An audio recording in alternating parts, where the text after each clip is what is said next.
Welcome to Dashway Talks, a show powered by Dashway Consulting, a China-based strategic market research company founded in 2010. Bonjour, je suis Nicolas Coster, je suis avocat d'affaires basé à Shanghai depuis maintenant plus de 16 ans. Je suis spécialiste des investissements étrangers en Chine. Dans le cadre d'une cessation d'activité volontaire en Chine, quels sont les risques de fermer l'entreprise ? Alors, le risque principal est le risque fiscal. Aujourd'hui, quand vous décidez de fermer votre société, la première étape par laquelle il faut passer, c'est le Fouche-Coding de l'administration fiscale chinoise, qui en règle générale remonte 3 ans à 6 ans en arrière. Ça peut être jusqu'au début de la création de la société, mais en règle générale, il remonte 3 à 6 ans en arrière. Et dans ce cas-là, ils peuvent vous demander des retards de paiement d'impôts et vous imposer une amende si vous avez mal déclaré les impôts. Quelle est la procédure pour fermer une entreprise en Chine ? Alors aujourd'hui, en Chine, vous avez 2 procédures pour fermer une entreprise. La première procédure, c'est ce qu'on appelle la liquidation volontaire, c'est-à-dire que l'investisseur de la société décide de fermer la société avant le terme de la société. Et la seconde procédure, c'est la procédure de faillite, c'est-à-dire que la société n'est plus capable de payer ses dettes et n'importe quel créancier de la société ou la société elle-même peut déposer un dossier devant le tribunal chinois. Combien de temps dure une procédure de fermeture d'entreprise ?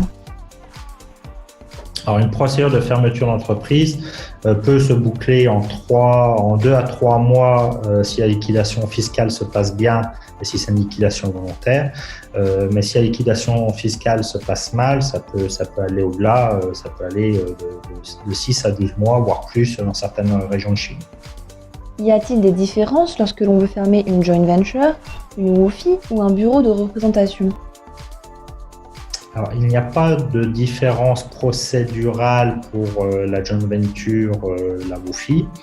La seule différence, c'est qu'il faut l'accord pour la JV unanime des associés.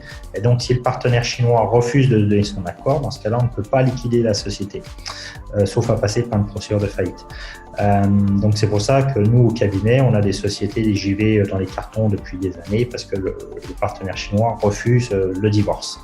Au niveau du bureau de représentation, c'est une procédure un petit peu particulière parce que le bureau de représentation n'a pas de personnalité morale. C'est-à-dire qu'aujourd'hui, le bureau de représentation, c'est une extension de la société qui l'a constituée. Donc, on ne peut pas vraiment parler d'une liquidation dans la mesure où il n'y a pas de personnalité morale. C'est juste une procédure de désenregistrement. Est-ce qu'il y a une différence majeure entre la fermeture d'une entreprise en Chine et la fermeture d'une entreprise standard dans un pays européen ou américain ? Alors là, il y a une différence culturelle, c'est-à-dire que la procédure de fermeture, la procédure de faillite est quelque chose qui est assez récent en Chine, ça date des années 90. Pendant des années, c'était le parent pauvre du droit chinois et c'est seulement depuis 2-3 ans que le gouvernement chinois a compris qu'il était dommageable pour lui de garder des sociétés vides, des sociétés fantômes, et donc il a mis en place tout un système de nouveaux tribunaux dédiés aux procédures de faillite et un système auprès de l'administration en charge de la supervision du marché pour éliminer les sociétés dites fantômes.